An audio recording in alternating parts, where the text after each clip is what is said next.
Dobar dan, poštovani gledatelji. S nama ste i danas u emisiji Nada daleko od kuće.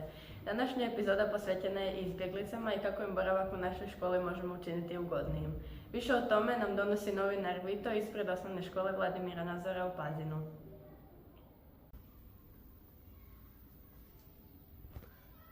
Dobar dan, poštovani gledatelji.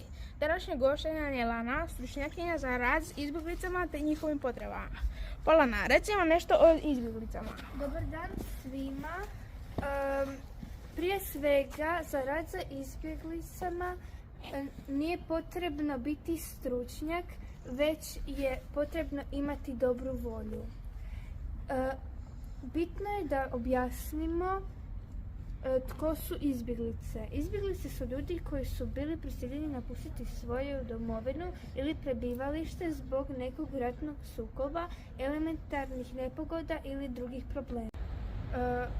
Trebala sam još nešto bitno reći o izbjeglicama, a to je izbjeglice ne smiju biti potjerane ili vraćene u situaciju u kojima su im životi i sloboda ugroženi i ne smijemo ih prisjećati na tu situaciju ili tjerati da nam odgovaraju pitanja o toj situaciji. Izbjeglicama treba olakšati, pomagati u komunikaciji, privikivati na novo prebivalište, nove ljude, jezik i kulturu. Te im treba pomoći u životu koji je već dovoljno težak i pomoći da nađu prijatelje na ovoj sredini u kojoj su se našli. Lana, puno vam hvala.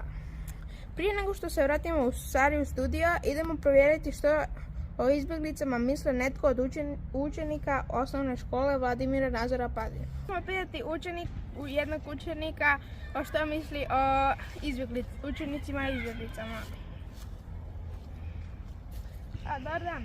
Dobar dan. Šta vi mislite o učenicima i izbjeglicama? Pa ja mislim da je dobra stvar upoznati nove kulture i da steknemo nove prijatelje u našoj školi i da je važno da im bude jako ugodno u našoj školi. Nadam se da je tako. Vraćamo se sa Sariju studija. Pa dragi gledatelji, to je bilo sve za danas. Nadamo se da ste nešto naučili. Vidimo se ponovno u našoj emisiji Nada daleko od kuće u nedjelju u 13 sati.